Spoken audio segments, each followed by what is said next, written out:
வணக்கம். இன்றைக்கு நம்ம டாக் வித் முத்தலிஃப்ல பல்வேறு அரசியல் சம்பந்தப்பட்ட விஷயங்கள் பேச இருக்கோம். குறிப்பாக சொல்ல போனால் நேற்று 6 மணி நேரம் சிபிஐ விசாரணை டெல்லியில் விஜய் அவர்கள் இன்றைக்கு புறப்பட்டு விட்டார். சென்னையும் ரீச் ஆக போகிறார். இந்த மாதிரி பல்வேறு சம்பவங்கள் போயிட்டு இருக்கு விஜய் சுற்றி. அது மட்டும் இல்லாமல் அதிமுகவோட பொதுச்செயலர் எடப்பாடியார் அவர்கள் திமுகவை பார்த்து ஒரு கண்டனத்தை தெரிவிச்சிருக்காரு. அண்ணாவோட பேரை எதுக்காக திட்டங்களுக்கு வைக்கீங்களா அப்படிங்கிற மாதிரி விஷயத்தை அண்ணாவை மறந்து விட்டீர்கள் இந்த மாதிரி சொல்லியிருக்காரு. உதயநிதி அவர்கள் வழக்கம் போல நிறைய விஷயங்களை பேசியிருக்காரு. இதே மாதிரி பல்வேறு விஷயங்கள் நம்ம இன்னைக்கு பேச இருக்கோம். அதுக்கு முன்னாடி சப்ஸ்கிரைப் பண்ணாதவங்க சப்ஸ்கிரைப் பண்ணி பாருங்கள். உங்களுடைய கமெண்ட்ஸ் கொடுங்க, லைக் பண்ணுங்கள், உங்கள் நண்பர்களுக்கும் ஷேர் பண்ணுங்கள்.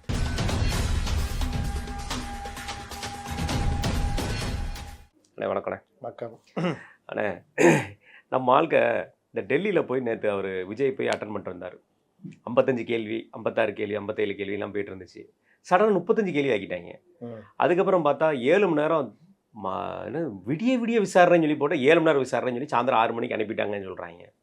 என்னதான் நடந்துச்சு சிபிஐ அலுவலகத்தில்? என்னதான் நடந்ததுன்றதை நம்ம இதுதான் அப்படின்னு சொல்ல முடியாது. ஆனால் என்ன கேட்பாங்கன்றதை நம்ம ஓரளவு யூகிக்கலாம். இவர்கள் சொல்கிற மாதிரி பக்கத்தில் இருந்து பார்த்த மாதிரிலாம் சொல்ல முடியாது. ஆனால் சாதாரணமாக போலீஸ் விசாரணையே இங்கே எப்படி நடக்கும்ன்றது நமக்கு தெரியும். ஒரு சம்பவம்னா அது சம்பவத்தையே கேட்க மாட்டாங்க. அதை சுற்றி இருக்கிற விஷயங்கள் உங்களை மனதளவில் கொஞ்சம் டைலூட் பண்ண பார்ப்பாங்க, ஒரு மாதிரி டீவியேட் பண்ண பார்ப்பாங்க. அதில் மூலிமா நீங்கள் சில உண்மைகளை வெளியில் சொல்ல ஆரம்பிச்சிடுவீங்க. உங்களை பற்றி தெரியாத, அதாவது நீங்கள் யாருக்கும் தெரியாத நினச்சிட்டு இருக்கிற இதை தூக்கி போடுவாங்க. அப்போ நீங்கள் பயந்துருவீங்க. இல்லாட்டி முன்னாடி சொன்ன ஒரு வாக்குமூலத்தை இப்படி சொல்லியிருக்காரு, நீங்கள் என்ன நினைக்கிறீங்கன்னு கேட்பாங்க. இப்போ புஷி ஆனந்த் வேறு ஏதாவது வளரி வச்சுருந்தாங்கன்னா அதை சொல்லி கேட்பாங்க. நான் நேற்று சொன்ன மாதிரி 8 பார் வச்சுக்கிறாரே புஷி ஆனந்த், நீங்கள் கொடுத்த பணம் தான் சொல்கிறாருன்னா ஒரு பக்குன்னு ஆகிடும். ஆமாம் சார், பார் வச்சுக்கிறது எனக்கு தெரியாது சார், இந்த மாதிரி என்னை ஏமாற்றி வெளியே போய் வச்சுக்கிறேன் சார் அப்படின்னு. அப்போது இந்த மாதிரி பல விஷயங்கள் உங்களுக்கு எதிர்பாராத விஷயங்கள் தான் கேள்வியில் வைக்கப்படும். உங்கள் மன உறுதியை குலைக்கின்ற விஷயங்கள் கொண்டு வரப்படும். என்னுடைய எதிர்பார்ப்பு சிபிஐ விசாரணை இந்த அளவுக்கு விஜயை கூப்பிட்டு விசாரிக்கிறது இதெல்லாம் பொதுவாக வெளியில் வருகின்ற அந்த தகவல்கள்லாம் அரசியல் ரீதியாக அவருடைய மன உறுதியை குலைக்கின்ற ஒர்க்கு. ஏன்னா அவர் பிரச்சனை வந்தப்போ பேச்சுவார்த்தைக்கு வராரு, பிரச்சனை போனோன்னா மறுபடியும் வேறு லெவலுக்கு போகிறாரு. திமுகவுடைய ஸ்லீப்பர் செல்களுடைய அழுத்தம் அவர்கிட்ட இருக்குது. அப்போ அந்த அழுத்தத்தை அகற்றிட்டால் அவர் ஒரு தெளிவான முடிவெடுப்பார்ன்ற இது மத்திய அரசுக்கிட்டே இருக்குது. அப்போ அதை நோக்கி சில விஷயங்கள் நகரலாம், சொல்ல முடியாது. அதை நம்ம உறுதியாக சொல்ல முடியாது. அழுத்தங்கள்ன்றது எப்படி வேணாலும் வரும். தான் அரசியல் பண்ணாமல் அவியலா பண்ணுவான்னு கேட்குறாங்கல்ல, அதனால அரசியல் பண்ண தான் செய்வார்கள். இப்போ இந்த முதல்வர் பண்ணலையா அரசியல், சென்சார் போர்டில் என்ன நடக்குதுன்னு அவருக்கு தெரியும். அவருக்கு தெரியலனாலும் அவர் பையனை கேட்டார்னா சொல்ல போகிறார் கண்டிப்பாக. அப்போ இடி, சிபிஐ, ஐடி மாதிரி சென்சார் போர்டும் இப்பொழுது மத்திய அரசின் கைப்பாவையாகன்னு அவர் அறிக்கை விடுறாரு. இன்னும் முதல்வர் அவர் சொல்லாது நம்ம அந்த இது இருக்கல, எலக்ட்ரிக் ட்ரெயின் இருக்கல, அந்த இது மட்டும் தான் சொல்லணும், அந்த ஜங்ஷனை மட்டும் தான் சொல்லணும். மீதி எல்லாத்தையும் சொல்லிட்டாரு, சென்ட்ரல் கவர்மெண்ட் கண்ட்ரோல் இருக்குன்னு சொல்லி. அப்போ இது அரசியல் தானே, அவருக்கு தெரியாதா இடி ஏன் வருது? நேருடைய டிபார்ட்மெண்ட்டுக்கு 2 மேட்ரு பகிரங்கமாக அவர்கள் ஆதாரத்தை கொடுத்து வழக்கு போடனா நீங்கள் வழக்கு போடாமல் பண்ணுறீங்க. செந்தில் பாலாஜியை அயோக்கியர் நம்பர் 1ன்னு பேசுனது நீங்கள் தான். நான் வந்தால் சிறையில் தள்ளாமல் விட மாட்டேன்னு பேசுனீங்க தான். ஆனால் நீங்கள் என்ன பண்ணீங்கன்றது ஊருக்கே தெரியும். இலாத அமைச்சராக வச்சிங்க, புரோட்டோகாலை மீறி போய் அவர் ஹாஸ்பிட்டலில் பார்த்தீங்க. நீங்கள் பார்த்ததுனால எல்லா மந்திரியும் முறை வச்சு போய் பார்த்தாங்க, என்னமோ அவர் பெரிய தியாகி மாதிரி, அவர் நீண்டகால திமுக உறுப்பினர் மாதிரி. அப்போ இவ்வளோ விவகாரங்கள்லாம் என்ன இதெல்லாம் அரசியல் தானே பண்ணீங்க. எதில் அரசியல் பண்ணல? மெட்ரோ வாட்டரு உங்கள் ப்ராஜெக்ட் தப்பு, டக்குன்னு அரசியல் பண்ணலையா? எஸ்ஐஆர் இதுவுடைய தேர்தல் ஆணையத்துடைய ஒரு நடைமுறை. இன்றைக்கி உத்தரப்பிரதேசத்தில் 2 கோடி வாக்காளர் நீக்கப்பட்டிருக்காங்க. ஏதோ எதிர்கட்சிகள் ஆளும் மாநிலத்தில் மட்டும் வாக்காளர் நீக்கம் வாக்கு திருட்டுன்னு உருட்டினீங்களே, இன்னைக்கு உத்தரப்பிரதேசத்தில் 2 கோடி வாக்குகள் போயிருக்கேன். அதே பர்சன்டேஜ் தான். அவங்க 15 கோடி வச்சுருக்காங்க, 2 கோடி போகுது. இங்கே 7 கோடி 6.5 கோடி வருது, 1 கோடி போகுது. கணக்கு போட்டிங்கன்னா கிட்டத்தட்ட பர்சன்டேஜ் ஒன்றா தான் இருக்கும். அப்போ இதெல்லாம் தெரிஞ்சே அரசியல் பண்ணீங்களா? திருப்பரங்குன்றத்தில் என்ன பண்ணீங்க? இஸ்லாமியர்கள் எதிர்க்கல. இவர்களும் இஸ்லாமியர்களை திட்டலையே. இவர்கள் கேட்டது எங்களுக்கான உரிமை. அது இவர்கள் போராடி ஏதாவது பண்ணால் கூட மதவெறி கும்பல், இந்துத்துவா கும்பல்னு சொல்லலாம். நீதிமன்றமே உத்தரவு போடுது. நீதிமன்றமும் நீங்கள் பண்ணுங்க அப்படின்னு ராம ரவிக்குமாரியா யாரையும் சொல்லலை. நீ கீழே இருந்து அரோகரா கோஷம் போடு, ஏதாவது பண்ணிக்கோ. நீ கோயில் தீபம் ஏற்றுறவங்க அதிகாரிகள் 3 பேர் போய் தீபம் ஏற்றுங்கன்னா நீதிமன்றம் அதை தானே சொல்லிச்சு. இல்லைண்ணா, அந்த நீதிபதிக்கு எதிராக ஒரு புத்தகத்தை ரிலீஸ் பண்ணி முதல்வர் பங்கேற்கிற அந்த புத்தக கண்காட்சியிலேயே அந்த புத்தகத்தை வந்து வெளியிடுறாங்க. அந்த புத்தகத்தை தடை பண்ண சொல்லி அது இன்னொரு புத்தகம். இதுக்கு முன்னாடி இன்னொன்று ஆர்எஸ்எஸ் ரவுடியா ஆர்எஸ்எஸ் ரவுடியான்ற மாதிரி அதை தடை பண்ண சொல்லி உச்சநீதிமன்றம் இது உயர்நீதிமன்ற தலைமை நீதிபதியே கடுமையாக கோவப்பட்டு சோமோட்டோ எடுத்திருக்காரு. ஆமாம், வழக்கே சோமோட்டோ எடுத்திருக்காரு. அப்போ இவர்கள் போகின்ற பாதை நீதிபதிகளுக்கு எதிராக நீதித்துறைக்கு எதிராக கடும் மோதல் போக்குள்ளேயே அந்த கவர்மெண்ட் போய்கிட்டு இருக்குதுன்றது இதுக்கு பேர் என்னது அரசியலா வேற என்னது? அப்போ இந்த மாதிரி விஷயங்கள்லாம் இவங்க அரசியல் பண்ணுவாங்க. சாதாரணமாக நடைமுறை 60 நாளைக்கு முன்னாடியே நீங்கள் கொடுத்து அது ப்ராசஸ் போயிருந்தா இன்னைக்கு ஜனநாயகன் 9ஆம் தேதி ரிலீஸ் ஆகிருக்கும். ஆமாம், என்னதான் மத்திய அரசு அரசியல் பண்ணணும்னு நினச்சாலும் நீங்கள் ஒவ்வொரு கட்டத்துலையும் நீங்கள் அந்த 60 நாள் உங்களுக்கு டைம் இருக்குது, நீங்கள் அந்த சான்றிதழை வாங்கியிருக்க முடியும். ஆனால் வழக்கம் போல் அந்த திமுரு தெனாவட்டுத்தனத்தோட இந்த வழக்கமாக இவர் அப்படி தானே அணுகிறது. இவங்க அந்த அடிப்படையில் அணுகுனா தட்கல் முறையில் அவன் அப்போ கரெக்டாக எப்போ பிரச்சனை இருக்குது ரிவைஸ் கமிட்டி போகிறேன்றாங்க. சிஜே என்ன சொல்கிறாரு, உயர்நீதிமன்ற தலைமை நீதிபதி என்ன சொல்கிறாரு, உன் இஷ்டத்துக்கு நாங்கள் பண்ணோம், சட்டமுறை நடைமுறைனாவோ அதான் பண்ணுவோம், எனக்கு 1000 வேலை இருக்குது 21ஆம் தேதி பார்க்கலாம், போ முடிஞ்சிச்சு. உச்சநீதிமன்றம் போனீங்க, இப்போ வரைக்கும் நம்பர் ஆகலை. ஏன்னா அது ஒன்றும் பெருசாக நாட்டு பிரச்சனை கிடையாது, நீ சம்பாதிக்கிற பிரச்சனை, எங்களுக்கு என்ன அதை பற்றின்ற மாதிரி தான் பார்ப்பாங்க. உச்சநீதிமன்றத்தில் மென்ஷன் பண்ணி நம்பர் ஆகிற அளவுக்கு தகுதி இல்லை. இவர்கள் நாளைக்கு தான் தலைமை நீதிபதிட்ட போய் கேட்கலாம்னு நினைக்கிறாங்க. அந்த அளவுக்கு தான் இவர்களுடைய சட்டக்குழு இருக்குது. இதை உணரணும். ஆதவ் அர்ஜுன்லேருந்து பலரும் இதை புரிஞ்சுக்கணும். இதுதான் யதார்த்தம், இதுதான் தாவேகா பால்வாடி கட்சினார்ல, அதுதான் உண்மை. இன்னைக்கு இதை வேலையை நீங்கள் டிஎம்கே பண்ணியிருந்தா அன்னைக்கே நேராக உச்சநீதிமன்றம் போய் மென்ஷன் பண்ணி உங்களுக்கு வாங்கிட்டு இருப்பாங்க. அதே தான் நடந்திருக்கு. அந்த பராசக்தி படத்துக்குமே இதே மாதிரி தான் யூஎஸ் ஆன்றதில் சில விஷயங்கள் இருக்கு. இதை பண்ணுங்க உடனே இமீடியட்டாக பண்ணிட்டு அந்த ரிவைஸ் கமிட்டி குழுவை போய் மீட் பண்ணிட்டு வந்திருக்காங்கல்ல.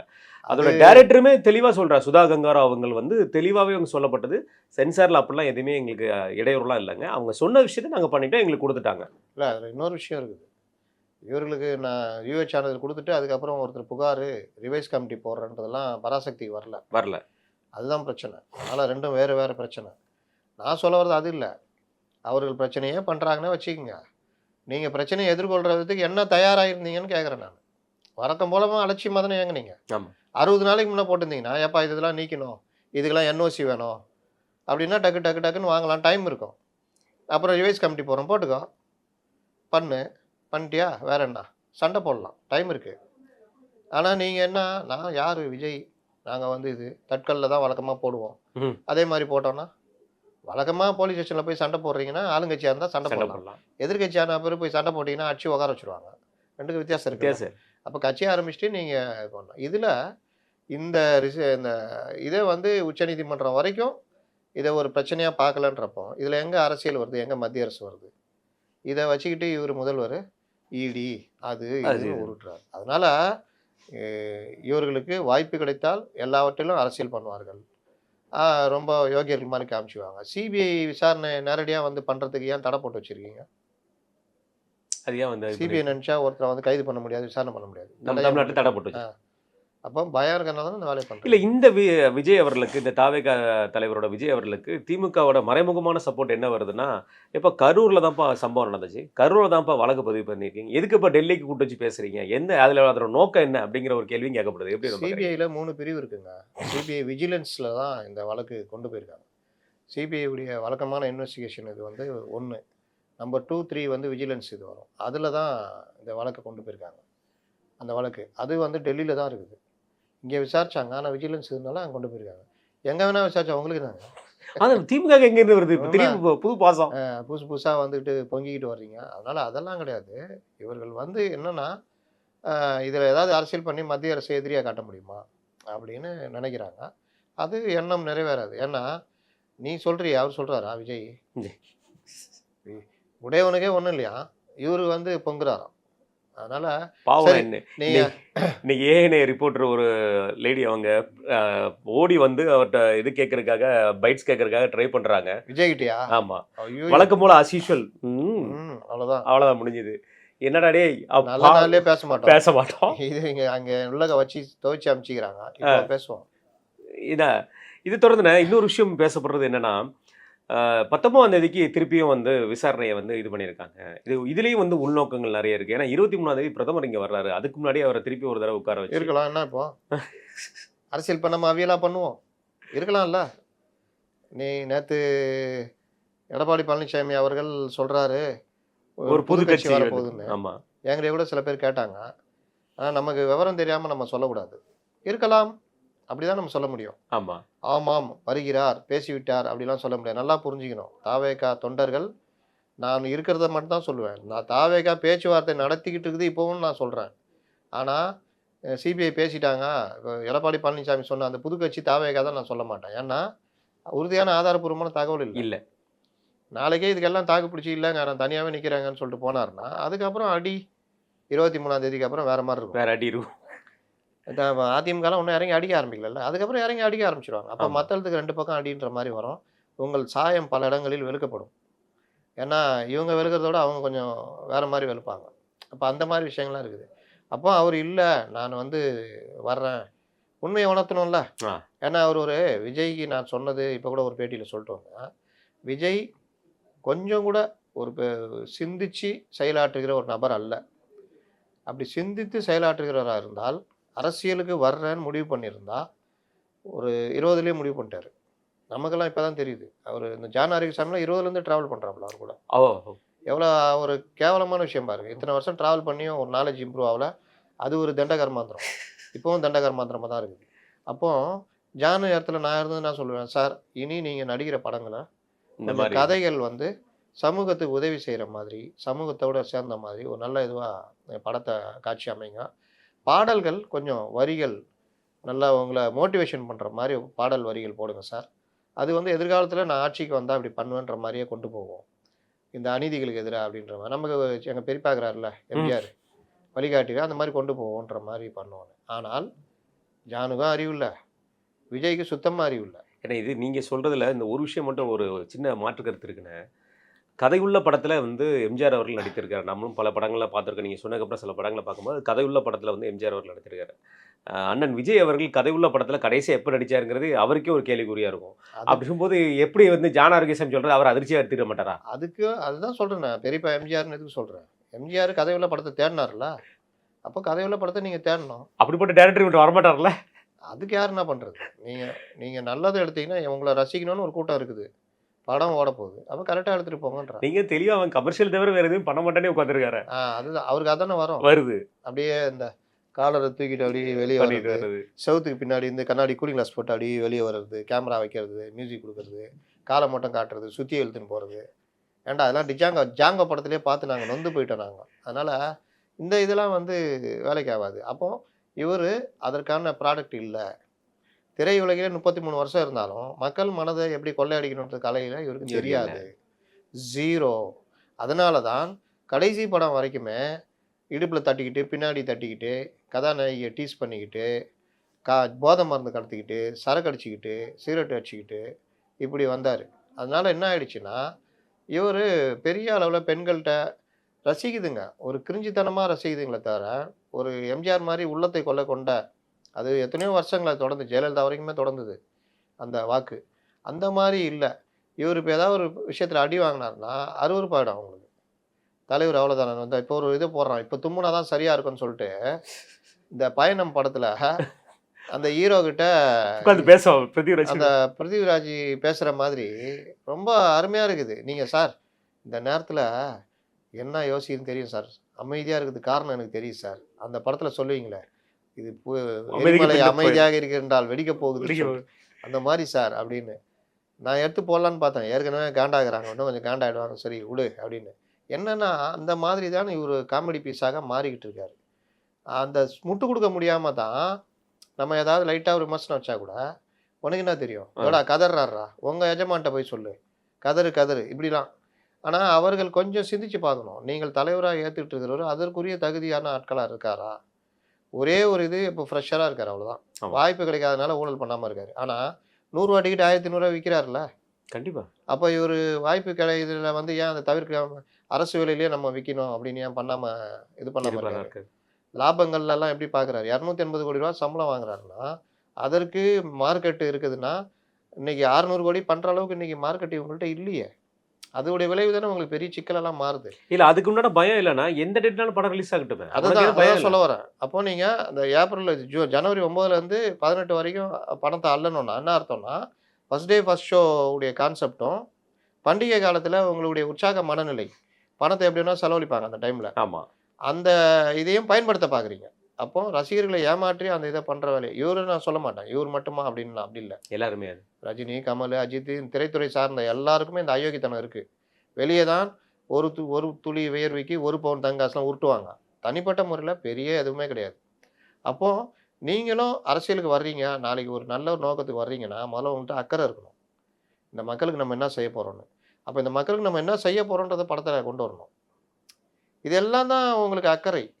நீங்களே வந்து கிரிஞ்சு எது உங்களுக்கு போதை மருந்து வைப்பீங்க, கதாநாயகி பின்னாடி தட்டிக்கிட்டு இருப்பீங்க, இப்படிலாம் பண்ணுவீங்க. எம்ஜிஆருக்கே இதயகனி படத்தில் கொஞ்சம் ஓவராக போயிருக்கும். அந்த நடிகை வந்து இலங்கை நடிகை ராதா சாலுஜான். அதையே அன்னைக்கு யாரும் ஏற்றுக்கல. என்ன தலைவர் இப்படி நடிக்கிறாரு அந்த படத்தில். இந்த இன்பமே உந்தன் பேர், ஒன்றும் அறியாத பெண்ணுன்னு ஒரு பாட்டு வரும். அதெல்லாம் பார்த்தீங்கன்னா ரொம்ப குடும்பத்தோடு பார்க்குறது அளவுக்கு இருக்காது. அப்போ அது எம்ஜிஆரே அது கிட்டத்தட்ட ரியலைஸ் பண்ணிட்டார். அதனால் அந்த மாதிரிலாம் இருந்தது. நீங்கள் அதை மட்டும் தான் பண்ணிகிட்டு இருக்கிறீங்க. அப்போ இதை வச்சுக்கிட்டு இன்னைக்கு ஒன்றும் இல்லைங்க, வாட்டர் மிலான் ஸ்டார்னு ஒருத்தங்கிறான். அவன் என்ன பண்ணான்னு நீ பிக் பாஸ் போயிட்டு 3 படம் எனக்கு புக் ஆயிடுச்சு பிக் பாஸ் அப்படின்றான். என்ன பண்ணான் அவன்? என்னன்னா நேற்று கூட ஒன்று பண்ணுறான், சாலமன் பாப்பையா மாதிரி பேசுறான். அந்த விக்கல் சொல்கிறாப்புல, உன் குரலே உனக்கு வரல, நீ ஏன்டா சாலமன் பாப்பையா வரல, உன் குரலே நீ ஒழுங்காக பேச மாட்டேங்கிறான். அதான் உண்மை. விக்கல்ஸ் பேசி காமிக்கிறாப்புல. ஆமாம். அதே மாதிரி இந்த கம்ருதீன் ஒருத்தர் இருக்கிற வரைக்குமே இழிவாக பேசி சண்டை போட்டு எல்லாம் இன்னைக்கு வெளியில் வந்து அவ்வளோ வரவேற்பு. மாலை போட்டு இவ்வளோ பெரிய ஆள் உயர மாலை போட்டு குத்தாட்டம் போட்டு இது பண்ணி ஏன் என்ன ஒரு ப்ளூ சட்டை மாற கூட ஒரு கண்டஸ்டன்ட் போட்டிருக்காரு, ஏதோ ஒலிம்பிக்ல மெடல் வாங்கிட்டு வந்த மாதிரி. நானும் ஒரு இது போட்டிருந்தேன், என்னையா இந்த மாதிரி பண்ணி இந்த ஆளுக்கு இவ்வளோ வரவேற்பு, இதுதான் உலகம் இன்னைக்கு இப்படி தான் போகுது அப்படின்னு. அதில் ஒரு ஹையர் வெர்ஷன் தான் விஜய், லோயர் வெர்ஷன் தான் கம்ருதீன். புரியுதா?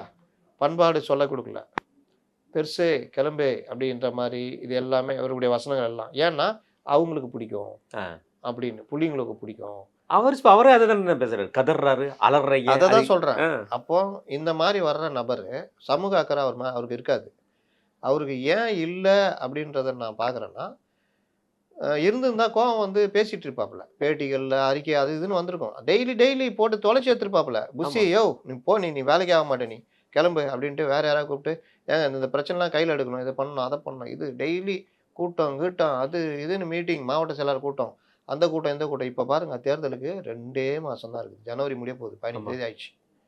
இன்னும் இதில் ஒரு 15 நாள், பிப்ரவரி 1 மாதம், மார்ச் ஒரு 15 நாள், கரெக்டாக 2 மாதம் 60 நாள் இருக்குது. தேர்தல் அறிவிச்சிட்டாங்கன்னா அது இங்கே நேர்காணல் முடிச்சு இது கொடுத்துட்டு நேர்காணல் போயிட்டாங்க. இங்கே தடுமாறிட்டு இருக்குது. ஆமாம், இவரும் தடுமாறிட்டு இருக்கு. அதனால இந்த நெருக்கடி டைமில் ஒரு வேலை இல்லை, நமக்கு எதுக்கு 45-40 சீட்டை வாங்கிட்டு எல்லாம் மேலே கிராமம் பார்த்துக்கிறான்னு போயினே இருக்கலாம், நிம்மதியாக இருக்கலாம். இன்னும் 4 பேர் இவங்களாம் பேசுவாங்க, பேசினா அதுக்கு பதிலடி கொடுக்கறதுக்கு அவங்களும் சொல்லுவாங்க, நம்மளும் சொல்லிட்டு போயிடலாம்ன்ற மாதிரி போகலாம்.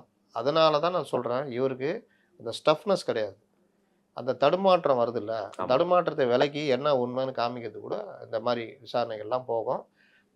அடுத்த நாள் இன்னைக்கு பண்ண சொன்னாங்க, பொங்கல் யார் ஜோசப் விஜய்க்கு பொங்கல் அது இதுன்றதால சரி போயிட்டு வாங்க. இது தொடர்ந்து அவர் சென்னைக்கு வந்துட்டாரு. சென்னையிலேருந்து நேரடியாக கட்சி அலுவலகத்துக்கு செல்கிறார், நேரடியாக அவர் வீட்டுக்கு செல்கிறார். இந்த மாதிரி ஒரு பரபரப்பு போயிட்டு இருக்கு. ஆனால் சுத்துதுன்னு சொல்லியிருப்பாங்களே, அதுவும் கார் டயர் எப்படி சுத்திக்குது, வழக்கம் போல முன்பக்கம் தான் சுத்திக்கிறது ரமேஷ் அப்படின்னு. இதுக்கிடையில எல்லா கட்சியுமே அந்த நீங்க சொன்ன மாதிரி இந்த தேர்தல் ஃபீவர் வந்துடுச்சு. நம்ம பார்த்துட்டு இருக்கோம். பிரேமலதா அவர்கள் அந்நியார் அவர்களை கொண்டு மாநாடு நடத்திட்டாங்க. ஐயா ராமதாஸ் அவர்கள் நடத்திட்டாங்க. ஐயா ராமதாஸ் அவர்கள் மூலம் கொண்டுமே வேட்பாளர் நேர்காணல் மூலம் கூட பண்ணிட்டு இருக்கிறாரு. அப்படியா? ஆமா. எதுக்கு பண்ணோம்? கூட இருக்கிறவங்களே என்ன பான்னு கேட்டாலும் நேர்காணல் தான். அதுதான் வேட்பாளர் நேர்காணல் தெரியல. இது நம்ம எதையுமே பண்ணாம எதையெல்லாம் தெரிஞ்ச ஒருத்தர் வந்துட்டாரியா, எங்களுக்கு இனிமே நாங்க வச்சுதான் சட்டம் சொன்ன செங்கோட்டையனும் ஆள் அடையாளம் தெரியாம உட்காந்துருக்காப்ல. எப்படி அவரு வந்து இந்த ஒருங்கிணைப்பு குழு 28 பேருக்கு தலைமை ஒருங்கிணைப்பாளர், இன்னை வரைக்கும் அவரை கூட்டத்தை கூட்ட விட மாட்டேங்க. அட என்ன பனைவர் அலுவலத்து உள்ளேயாவது விடியாங்கன்னா அதுவும் விட மாட்டேங்கிறாங்க. தலைவர் இருக்கும்போது பர்மிஷன் கேட்டு வாங்கணும். நான் சொன்னல, அதான் நடக்குது.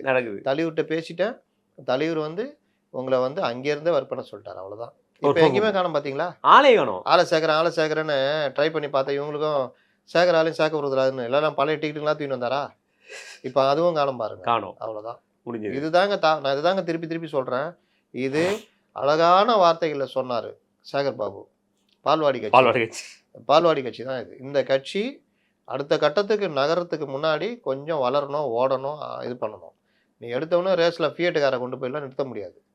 அதனால் இதுதான் இவர் பிரச்சனை. இந்த லட்சணத்தில் தான் காங்கிரஸ் கூட கூட்டுன்னு வெளியில் அந்த பத்திரிகைகள் உருட்டிக்கிட்டு இருக்கிறாங்க. ஆமாம், இது தொடர்ந்துண்ணே திமுக சம்மந்தப்பட்ட ஒரு விஷயம். நேற்று சுப்ரீம் கோர்ட்டில் அப்படி ஒரு ஜட்ஜ்மெண்ட் கொடுத்துருக்காங்க. ஆனால் இன்றைக்கு வரைக்கும் மீடியா எதுவுமே எடுத்து பேசாத ஒரு விஷயம் ஆகாஷ் பாஸ்கரன் விஷயத்தில். ஆகாஷ் பாஸ்கரன் விஷயத்தில் அந்த கேஸை நான் இதோட முடிச்சு விட்டுறேன். இவருக்கு தேவைப்பட்டால் இவர் மேலே எந்த விதமான விசாரணையும் நீங்கள் மேற்கொள்ளலாம், சட்டப்படியான அந்த விசாரணை மட்டும் இருக்கிற மாதிரி பார்த்துக்கோங்க அப்படிங்கிற மாதிரி சொல்லி அந்த கேஸ் ஆகாஷ் பாஸ்கரன் போட்ட கேஸை ஈடிக்கு ஆதரவாக நேற்று சுப்ரீம் கோர்ட்டில் முடிச்சு வைக்கப்பட்டிருக்கு. ஆனால் இப்போ வரைக்கும் மீடியா எதையுமே ஓப்பன் பண்ணல. கண்ணா முதல் மணியா கண்ணா இது ட்ரைலர் தான். இன்னும் அந்த இது டாஸ்மார்க் வழக்கு மெயின் வழக்கு ஓப்பன் பண்ணல. 19ஆம் தேதி அந்த வழக்கை ஓப்பன் பண்ணி விட்டாங்கன்னா அது இல்லை. டாஸ்மார்க் வழக்கு சுப்ரீம் கோர்ட்டில் ஒரு ஸ்டே இருக்குல்ல, ஸ்டே கூட நீடிக்கல. அந்த விஜய் மண்டல் வழக்கில் உங்களுக்கு வர தீர்ப்பை வச்சு நீங்கள் பார்த்துக்கன்ட்டாங்க. இவங்க நடுவில் எங்களுக்கு ஸ்டே ரிவோக் பண்ணோன்னு மறுபடியும் போனாங்கன்னா, ஸ்டே ரிவோக் ஆகிடுச்சுன்னா நீங்கள் பாருங்கள் எத்தனை பேருக்கு என்னென்ன பிரச்சனைகள் வருதுன்னு. இதை நீங்கள் இது சொல்கிறீங்களே, நான் இன்னொன்று சொல்கிறேன், பத்திரிகைகள் போடாத ஒரு விஷயம். வக்பு திருத்த மசோதா வந்துச்சுல்ல, ஆமாம், அந்த வக்பு திருத்த மசோதாவை மீறி இவர்கள் சில நடவடிக்கை எடுத்து இவங்க ஒரு கமிட்டி மாதிரி போட்டுக்கிட்டு நாங்கள் இப்படி தான் செயல்படுவோம்னு தமிழ்நாடு கவர்மெண்ட்டு போட்டுச்சு. அதை எதிர்த்து ஒருத்தர் வழக்கு போட்டார். இந்த வக்பு திருத்த மசோதாவில் இருக்கிற எந்த இதையும் இவங்க ஃபாலோ பண்ணல அப்படின்னு.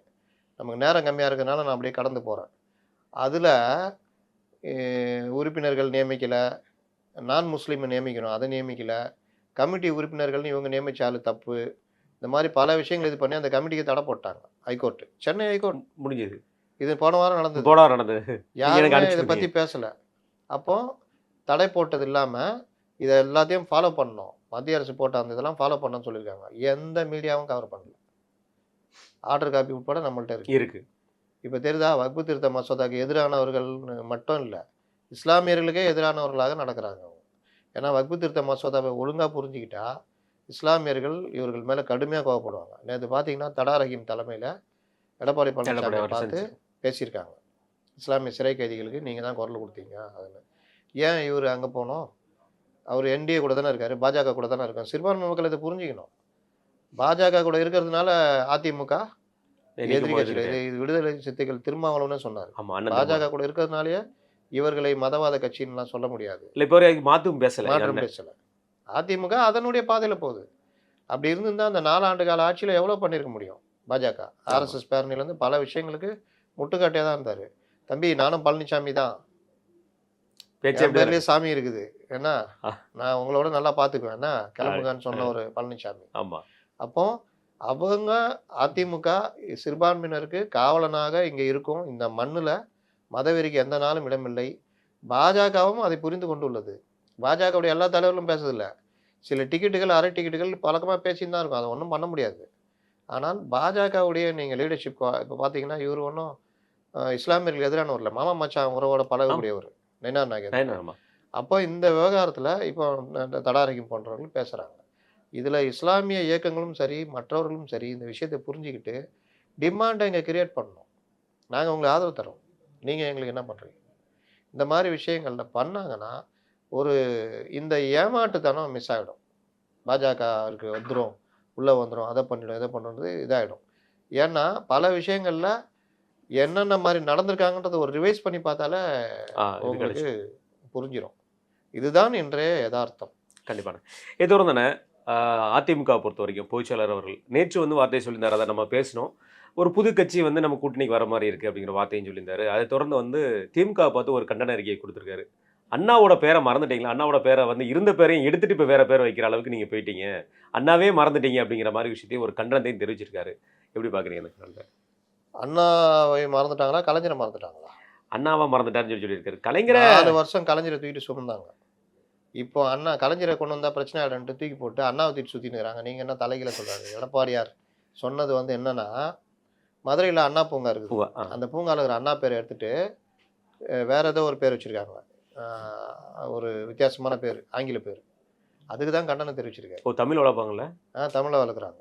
அதனால அண்ணா ஆனால் பராசக்தியிலேருந்து எல்லாத்துலேயும் பாருங்க, அண்ணா சொன்னார், யார் ஆண்டு கொண்டு அண்ணா ஆள்றாராம். அண்ணா. அண்ணா என்ன சொன்னார், ஒரு ஐஸ் கட்டியை நீங்கள் அப்படியே ஒரு ரவுண்ட் டேபிள் அதிகாரிகள் கையில் இப்படியே போச்சுன்னா கடைசியில் மக்களுக்கு வந்து சேரும்போது ஒரு துளி தண்ணீர் தான் கிடைக்கும். அந்த மாதிரி இருக்கக்கூடாது அதிகார பகிர்வுன்றது. அது மக்களுக்கு நலத்திட்டங்கள் நேரடியாக போய் சேரணும். அந்த ஐஸ் கட்டி மாதிரி போகக்கூடாது. கமிஷன் ஐஸ் கட்டி அப்படியே டிராவல் பண்ணிச்சுன்னா உருகி உருகி உருகி கடைசியில் இங்கே வந்து சேரும்போது ஒரு சுட்டாக தான் வந்து சேருமா. அதை அண்ணா சொன்னார், மக்களிடம் செல், மக்களிடம் இது கற்றுக்கொள், மக்களுக்கு கற்றுக்கொள்னு அண்ணா சொன்னார். கற்றுக்கொடுன்னு நம்மால் கூட உருட்டினாப்லையா.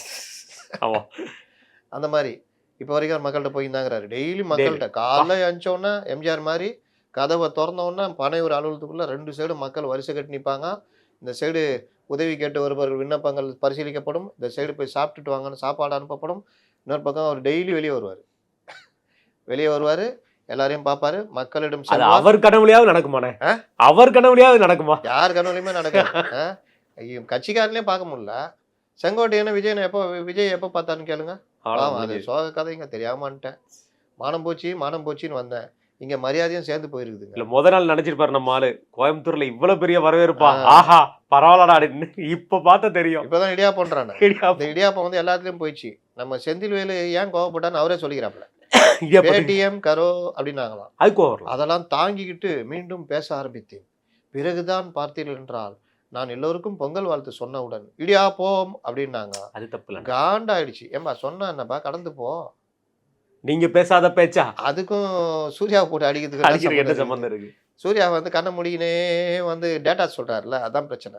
அப்போ அண்ணாவை தூக்கிக்கிட்டு எதுல வந்தாங்கன்னா பராசக்தியில. அண்ணா நான் ஆள்கிறது இன்னும் அண்ணா தான் ஆண்டு கொண்டிருக்கிறேன்னு. பராசக்தியில பெரிய உருட்டு என்னன்னா, நேற்று என்கிட்ட 2-3 பேர் கேட்டாங்க, என்னங்க அண்ணா இருக்காரு, அண்ணாவுக்கு பக்கத்துல கலைஞர் உட்காந்துருக்க மாதிரி காமிக்கிறாங்க, அப்படிதான் இருந்ததான்னு. உருட்டு சுத்தமான நெய்ல செஞ்ச உருட்டியா? எதுனாலும் கலைஞர் தான் அப்படின்றது. கலைஞர் ஒன்று நான் சொல்லுவேன், 68லேருந்து அவர் மறையும் வரை திமுகவை பல இடர்பாடுகளை கட்டி காத்ததுல கலைஞருடைய பங்கு தலைமை பங்கு, அதெல்லாம் மாற்று கருத்தே கிடையாது. ஆனால் கலைஞர் தான் கலைஞர் தான் எல்லாமே அப்படின்னு ஏன் உருட்டுறீங்க? பல தலைவர்கள் இருக்கிறாங்க. எப்படி அன்சங் ஃப்ரீடம் ஃபைட்டர்ஸை பல பேரை மறைச்சிட்டு ஏதோ நேரு மற்றவர்கள் தான் காங்கிரஸ்காரர்கள் தான் உழைத்தார் மாதிரி. கம்யூனிஸ்டுகளுடைய உழைப்பும் தியாகமும் நீங்கள் பொண்ணு எழுத்துக்களால் பொறிக்கப்பட வேண்டியது. பல விஷயங்கள் மறைக்கப்பட்டிருக்குது. மாஸ்டர் சூர்யா சென்னு ஒருத்தர், அவங்களாம் அந்த கட்சிகளே வரதுக்கு முன்னாடி காங்கிரஸ் கட்சி இது பண்ண முடியாது எடுத்து போராடினவங்க. ஆஷா பிரீத்திலதான்னு ஒரு பொண்ணு சிட்டகாங்க 15 நாள் பிடிச்சி வச்சுருந்தாங்க. மதன்லால் திங்ரா அந்த டயரு ஜென்ரல் டயரு இந்த ஜாலியன் வாலாபாக் காத்திருந்து லாஸ்ட்டில் கொண்டான். இந்த மாதிரி பலர் இருக்கிறாங்க. இந்த சரித்திரத்தை மாற்றிய சதி வழக்குகள்னு ஒரு புத்தகம் இருக்குது, புக் ஃபேர் நடந்துகிட்டு இருக்குது. போனீங்கன்னா வாங்கி படிச்சு பாருங்க. எந்த இதுல? சரித்திரத்தை மாற்றிய சதி வழக்குகள் அநேகமா பாரதி புத்த காலத்திலே கிடைக்கும். பாரதியில். ஓகே. அதெல்லாம் நீங்க அவ்வளோ இது போரும் புனர்ஜென்மம்னு ஒன்றும். மாஸ்டர் ஜெய்பால் சிங்னு ஒருத்தர் இருந்தார். அவர் பார்த்தீங்கன்னா இராணுவத்திலேயே புரட்சி பண்ணார். எல்லாம் ரெடி பண்ணி அடிக்கிற நேரத்தில் யார் துரோகிங்க இருப்பாங்களா காட்டி கொடுத்து கடைசியில் அவர் வெளியில் வந்து இராணுவத்தில் குற்றம் பண்ணால் நான் உடனடி மரண தண்டனை. ஆமாம். அதை மீறி அவர் தப்பிச்சு தலைமறைவாகி அப்போ தெலுங்கானா நிஜாம் அரசுக்கு எதிராக தெலுங்கானா போராட்டம் கம்யூனிஸ்டுகள் பெரிய அளவில் பண்ணாங்க. அதுக்கு ட்ரைனிங் கொடுத்து எல்லாம் பண்ணோன்னா அவர் கிடைச்ச பரிசு என்ன தெரியுமா? நேரு கவர்மெண்ட்டில் அவரை பிடிச்சி உள்ளே போட்டாங்க. என்னன்னு கேட்டால், நீ வெள்ளைக்காரனுக்கு எதிராக ஒரு டே நீ தான்றா அந்த வேலையை பண்ண, நீ பிரதமராக உட்காந்துறேன்னா அதை வச்சு தான்றா, அந்த வேலையை தான்றா நானும் பண்ணேன். நீ உட்காந்து ஆட்டின்னு இருந்த, நான் இறங்கி அடித்தேன், நாங்கள் அடித்தனால தான் நான் வந்தது, என்ன பிடிச்சி உள்ளே போடுற அப்படின்னா கேட்கல. இதுலேருந்து நான் தப்பிச்சு வெளியே போகிறனாலே அப்பாரும் தப்பிச்சார். அப்படிப்பட்ட வீரர்கள் தீரர்கள் நிறைந்த நாடு. பகத்சிங், ராஜகுரு, சுகதேவ், சந்திரசேகர் ஆசாத், எவ்வளோ பேர் தியாகம். இன்னைக்கு என்ன காட்டப்படுகிறது? காங்கிரஸ் பேர் இயக்கம் தான் பண்ணுச்சு, காந்தி தான் பண்ணார், காந்தியும் பண்ணார், காந்தி ஒருங்கிணைத்தார். ஆனால் இவர் திலகர்லாம் நான் சாதாரண தியாகமா? அதனால் இவர்கள் என்ன விஷயம் அப்படின்னா, ஏதோ அண்ணா தான், அண்ணா கூட மறந்துட்டாங்க. இப்போ வந்து தான் லைட்டாக அந்த படத்துக்காகலாம் அண்ணா தூக்கி பிடிக்கிறாங்க. கலைஞர் தான் எல்லாமே, திமுகனா இந்த குடும்பம் தான் அப்படின்னு. இன்னும் போக இன்ப நிதி இல்லைன்னா திமுக இந்த இதுவே இல்லைன்ற மாதிரி கொண்டு போயிடுவாங்க. இதில் அண்ணாவை அப்பப்போ தூக்கிட்டு வர்றது. இப்போ தேர்தல் நேரன்றதுனால அண்ணாவை தூக்கிட்டு வராங்க. பராசக்தி படம் ஒரு படத்தை வச்சுக்கிட்டு ஒரு சரித்திர மாற்றத்தை, ஒரு அரசியல் மாற்றத்தை பண்ண முடியும்னு நம்புறீங்கன்னா, அதுக்கு சுதா கோங்கராவை டைரக்ஷன் வச்சு ஒரு படம் எடுக்கிறீங்க. அதுக்கு இந்த காமெடி நடிகர் சிவகார்த்திகேயனை போடுறீங்கன்னா, ஏன் காமெடி நடிகர்னு சொல்றேன்னா, அவர் வந்து ஹீரோல காமெடி பாக்யராஜ் மாரி வேஷம் கட்டிட்டு இருந்தவர். அவர நம்ம அப்படிதான் ரசிச்சோம். அவர நம்ம சிறுமைப்படுத்தல. அவர அப்படிதான் ரசிச்சோம். அவர கொண்டு போய் சீரியஸ் ரோல்ல போட்டுக்கிட்டு, இதெல்லாம் பண்ணீங்கன்னா, என்னமோ அவங்கள சுத்தியே கதைன்னா, கதை என்ன இருக்கு. கதை இது? இதனால என்ன மாற்றம் வந்துற போகுது? அவர் பேசுறாரு, அண்ணா 68ல ஒரு மாற்றத்தை கொண்டு சுயமரியாதை திருமணங்களை கொண்டு வந்தார். கொண்டு மிகப்பெரிய மாற்றம். மறுப்பதற்கு இல்லை. இன்னைக்கு நீங்க அதுக்கு மரியாதை குடுக்குறீங்களான்னு கேட்கிறேன். எத்தனை கட்சிகள் யாரும் சுயமரியாதை திருமணமா நடத்துனாங்க? மூர்த்தி ம். அமைச்சர் மூர்த்தி நடத்தினாரா? சுயமரியாதை திருமணமா நடத்தினாரு? எந்த மாதிரியான திருமணம் அது? நம்ம இவரு நடத்தினாரு, ஏவா வேலு. நீங்க அதெல்லாம் பெரிய அளவுல அந்த செலவழிச்ச பணங்கள் விழுப்புரமே அதிர்ந்துச்சாம். அந்த ஆமா. இதுவே அந்த நடத்தின அந்த இது திருவண்ணாமலையை. அப்போ அவருடைய அந்த திருமணம் இதெல்லாம் என்ன அண்ணா காட்டிய பாதையா? ம். என்ன கதை இது? இது கீழே இருக்க தொண்டை உணர்ச்சி வயப்பட்டு சுயமரியாதை திருமணம்னு முதல்ல புரோகிதரை வச்சு பண்ணிக்கிட்டு அப்புறமா தலைவர் வச்சு தலைவர் மேலே தாலி அறுப்புன்னு ஒன்று பண்ணுகிறீங்களா தீக்கால? தீக்கா. அதை உங்களால் தைரியமாக பண்ண முடியுமா? சோறு கிடைக்காது. அவ்வளவுதான். வீட்டில் சோறு வீட்டுல கிடைக்காது. அடி வெளுத்துருவாங்க. கட்சியில் இருந்தால் என் தாலி அறுக்க பார்க்குறியா அப்படின்னு. அதனால சுயமரியாதை திருமணம் சட்டபூர்வமாக்குனது மிகப்பெரிய புரட்சி. தமிழ்நாடுன்னு பேர் வச்சாரு அப்படின்னு இவர் பேசியிருக்காரு. அவருக்கு என்னத்தான் தெரிஞ்சிருக்கும் பேசிக்கிறாப்புல. தமிழ்நாடுன்னு நான் பேர் வைக்கணும்னு போராடின சங்கரலிங்கனாருக்கு நீங்கள் என்ன மரியாதை பண்ணீங்க? ஒண்ணுமே கிடையாது. உயிர் நீத்தார்ல. மாப்போ சிவஞானத்துக்கு நீங்கள் என்ன மரியாதை? கலைஞர் கூட கடைசி காலத்தில் ஒரு சிலையை திறந்து வச்சார். அது கூட நம்ம இவர் தான் ஸ்பான்சர், ஜெகத் ரட்சகன் இந்த இது. ஆனால் நீங்கள் என்ன பெருசாக சங்கரலிங்க சிலை இருக்கா? எனக்கு தெரிஞ்சு இருக்கிற மாதிரி தெரியல. இல்ல அண்ணன் தான் அடிக்கடி வாசகர்கள் சொல்றாரு. யாராவது இருந்தால் சொல்லட்டும். சங்கரலிங்கனார் இதே பேச மாட்டேங்கிறீங்களே. தமிழ்நாட்டுக்காக பேர் வைக்கிறதுக்காக உண்ணாவிரதம் இருந்தவர். உண்ணாவிரத உயிர் நீத்தவர். அதனால் இன்னும் இந்த மாதிரி பல நம்ம எல்லைகளை பாதுகாக்க போராடிய நம்முடைய முன்னோர்கள், மார்ஷல் நேசமணிலேருந்து மாப்போசிலேருந்து பலரும். அப்போ அவங்களாம் என்ன மரியாதை? என்னமோ நீங்கள் மட்டுமே எல்லாம் பண்ணிட்டீங்கன்ற மாதிரி பேசுகிறீங்களே. நீங்கள் வந்து ஆட்சி இதெல்லாம் பயன்படுத்திட்டு ஆட்சி பிடிச்சிங்க. அதை அதுதான் தாண்டி பயன்படுத்துறீங்க. நேற்று ஒரு இது தமிழ் திராவிடம் போலித்தனம்ன்றது இது எழுதின ஒரு பெரிய அறிஞர். அவர் இவங்களுடைய ட்ராவல் பண்ணவர். ஆனால் தமிழ் தேசியம் பற்றி அந்த புத்தகத்தை ஒருத்தர் போஸ்ட் வச்சு ஓட்டுறாரு புக் என்ன இது நியாயம்? அதே மாதிரி பெரியார் ஒரு உருட்டல்னு ஏதோ ஒரு புத்தகம் வெளியிட்டிருக்காங்க. அந்த புத்தகத்தை வந்து பறிமுதல் பண்ணிட்டு போயிருக்காங்க. இது எப்படி கருத்து சுதந்திரத்துக்கு இதாகும்? அப்ப நீங்க மட்டும் ஜட்ஜுக்கு எதிரா நீங்க ஜட்ஜுக்கு எதிராக போடுறீங்க. அது பிரசன்ட் ஜட்ஜுக்கு எதிரா. ஆர்எஸ்எஸை பற்றி எழுதுறீங்க, உங்களை பற்றி அவங்க எழுதுறாங்க. படிக்கிறவங்க தீர்மானிக்கிட்டோம். நீங்கள் எப்படி அது வரவே கூடாதுன்னு எப்படி இது பண்ணுவீங்க? பெரியார் ஒரு உருட்டல்னா பெரியார் விமர்சனத்துக்கு அப்பாற்பட்டவரா? பெரியார் காலத்தில் என்ன பண்ணாங்கன்னு சொல்லிட்டோம். ம். நீங்களும் 67 வரைக்கும் அவங்கள உருட்டல்னா திட்டின்னு தானே இருந்தீங்க. என்ன திட்டுனீங்க? உங்களுக்கும் பெரியாருக்கும் இருந்த உறவு 67 வரைக்கும். அதை பற்றி யாரா புக் எழுதட்டுமே, தெரியட்டுமே. திராவிட இயக்க வரலாறுன்னு பி. ராமமூர்த்தி எழுதினாரு. அருமையான புத்தகம். முன்னாடி திராவிட மாயா ஆரிய மாயான்னு இருந்தது. இப்போ திராவிட இயக்க வரலாறு அதுவும் புத்தக இதில் இருக்கும். நம்ம சமகால அரசியல் பற்றி தெரிஞ்சுக்கணுன்னா நான் கூட அன்னைக்கு கேட்டவங்க சொன்னேன். திராவிட இயக்க வரலாறு ஒரு திராவிடன்றதை வச்சுட்டு எப்படிலாம் உருட்டுறாங்கன்றதை பி. ராமமூர்த்தி மிகப்பெரிய மார்க்சிஸ்டுடைய மிகப்பெரிய தலைவர். அந்த காலத்தில் இவர்களோட சமகால தலைவர், பெரியாரோட பழகியவர், சமகால தலைவர். அவர் எழுதியிருப்பார். இவர்களை பற்றி கரெக்டான ஒரு அசஸ்மெண்ட்டு. இந்த மாதிரி பல புத்தகங்கள் நல்ல இதெல்லாம் இதில் விற்கும். புத்தகத்தில் வாங்கி படித்தா நல்லாயிருக்கும். அப்போது இவர்கள் இதுக்கேற்ற மாதிரி இந்த இதை திருத்திக்கிட்டு அண்ணா சொன்னார், அண்ணா சொன்னதை திமுக பண்ணிச்சின்னு உருட்டுறீங்க. திமுக மட்டுமா பண்ணிச்சு, அதிமுக பண்ணலையா? திராவிடன்னு சொல்கிறீங்க, திராவிட மாடல் வெற்றின்றீங்க. ஜிஎஸ்டிபி நாங்கள் தான்றீங்க. ஜிஎஸ்டிபியில் எம்ஜிஆருக்கும் ஜெயலலிதாவுக்கும் பங்கு இல்லையா? இதுதான் இவர்கள் உருட்டு. கண்டிப்பான தொடர்ந்துண்ணா நீங்களே வந்து துணை முதல்வர் பேசுனதை வச்சு இதை வச்சு பேசிட்டீங்க. அதனால அதுக்கடுத்து அவர் இது போல வழக்கம் போல அடிமை அதே தான் மற்ற இதெல்லாம் பேசியிருக்காரு. வழக்கம் போல அதே மாதிரி தான் பேசியிருக்காரு. சேர்த்துக்கிறேன்னா அந்த பழைய பேப்பர் அது கீழே இருக்குதுண்ணா, அடிமை பெஞ்சு கீழே டேபிள் கீழே. ஆமாண்ணா. இதுக்கப்புறம் இந்த நம்மளுடைய அண்ணாமலை அவர்களுக்கு எதிராக வந்து சிவசேனா கட்சியில இருந்து ராஜ் தாக்கரே அவர்களாகட்டும், உத்வே தாக்கரே, ஆமா தாக்கரே பிரதர்ஸ் தாக்கி பேசியிருக்கிற விஷயத்த அண்ணன் செல்வபுரந்தை அவர்கள்ட்ட நீங்க கேட்டிருக்காங்க. இதை பத்தி நீங்க என்ன சொல்றீங்க சார் அப்படின்னு சொல்லி அவர் இங்கேயே அந்த மாதிரி தான் கால் வைக்க கூடாது, அவர் அவ்வளோ பேச்சு பேசுறாரு அப்படிங்கிற மாதிரி ஒரு பேச்சு பேசுறது எந்த மாதிரியான விஷயத்த சொல்றோம்? அண்ணாமலை வந்து நம்ம ஏற்கனவே பல தடவை சொல்லியிருக்கோம். பாஜக தலைவர்களே டேட்டாஸ் வச்சு பேசக்கூடிய ஒரு தலைவர். கண்ணுக்கு கண்ணு பல்லுக்கு பல்லு. ஆமா அந்த இதுதான். நீங்கள் எங்களை என்ன பேசுறீங்களோ அதான் அது. ரகுபதிக்கு அவர் கொடுத்த கவுண்டர், சரியான பதில். முதல்வருக்கு கொடுத்த கவுண்டரு, நீங்கள் எங்கே மோடி பிரதமரை பற்றி பேசுனீங்கன்னா நாங்கள் இப்படி தான் அடிப்போம் அப்படின்றது தான் தன்மானம் உள்ள ஒவ்வொருத்தருக்குமே பிடிக்கும்.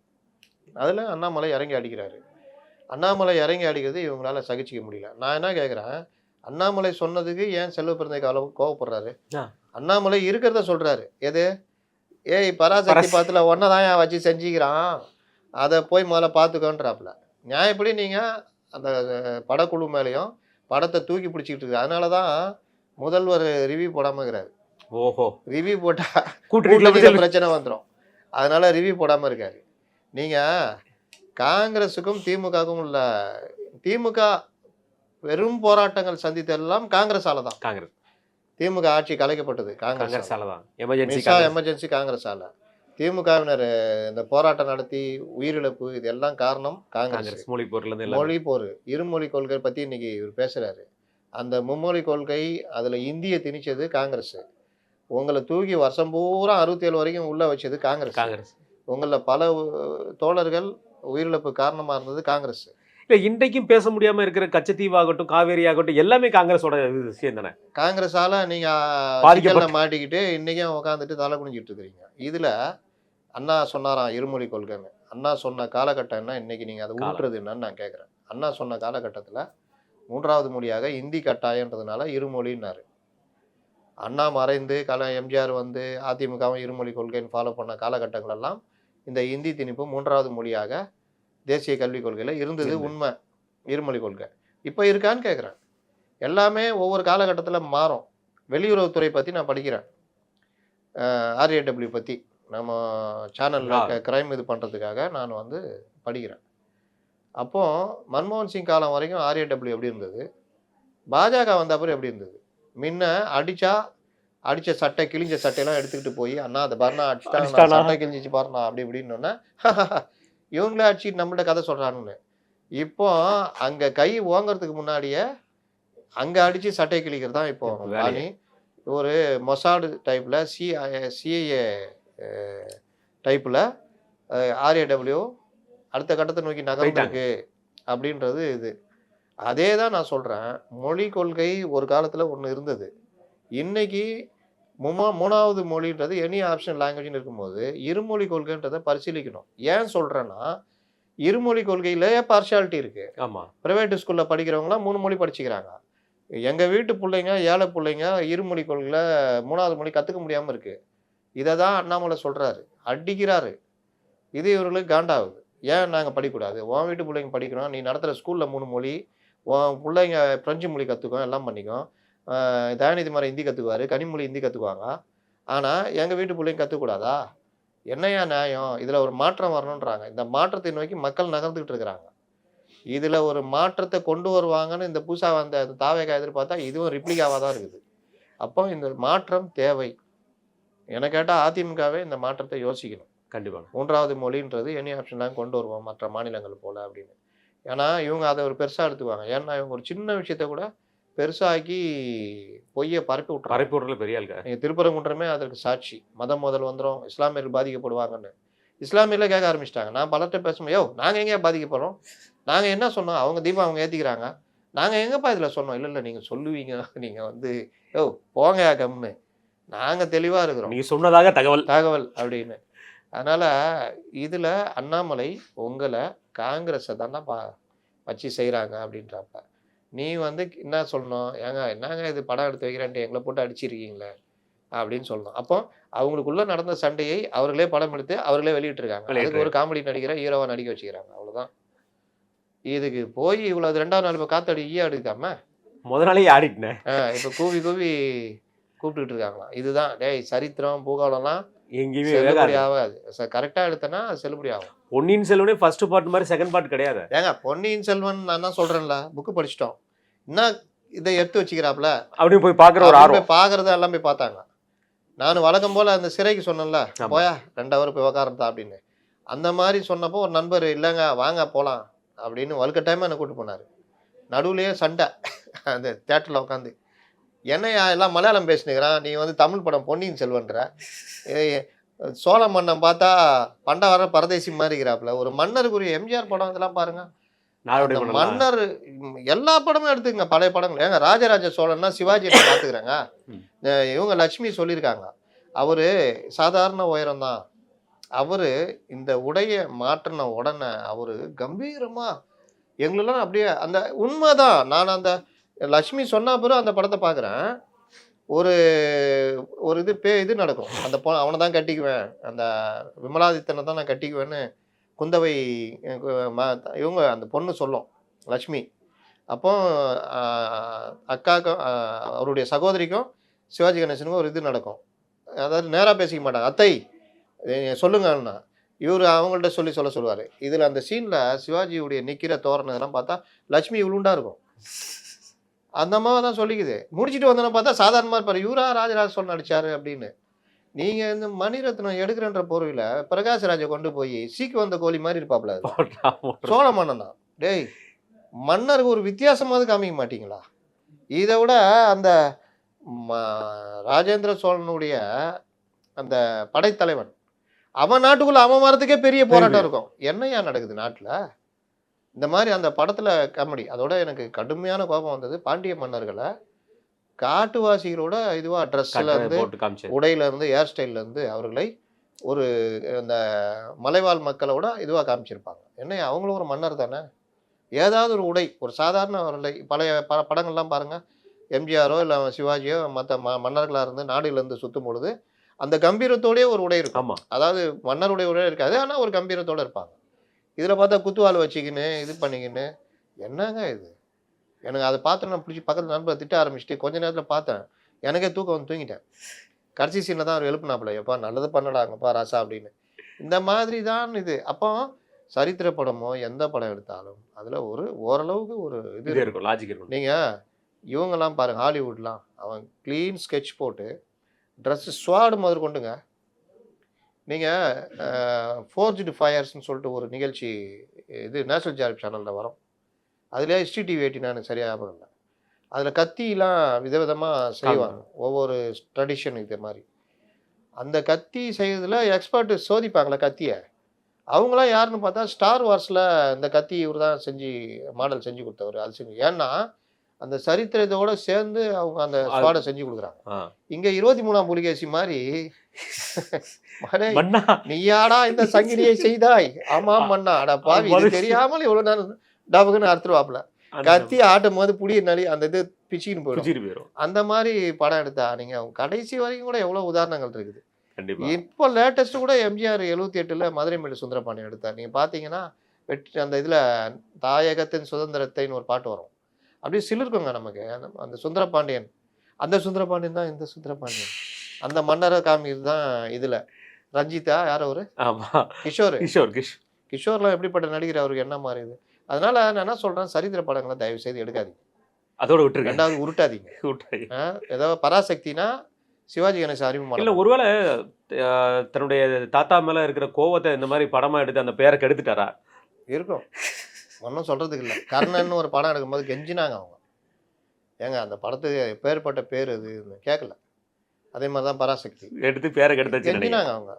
ஏழை சொல்ல அம்பலம் ஏறல. பராசக்தின்னு அதில் நடித்ததன் மூலம் அவர் எங்கேயோ ஒரு ஒரு அந்த கூர்த்தீட்டும் வசனங்கள், கலைஞருடைய வசனங்கள், சிவாஜி கணேசனுடைய அந்த இது, அந்த அந்த போஸ்டர் பார்த்துருக்கீங்கல்ல, சாதாரணமான இதெல்லாம் ஒன்றும் சொல்கிறதுக்கு இல்லை. கண்டிப்பான. மிக்க நன்றி நேரத்துக்கு.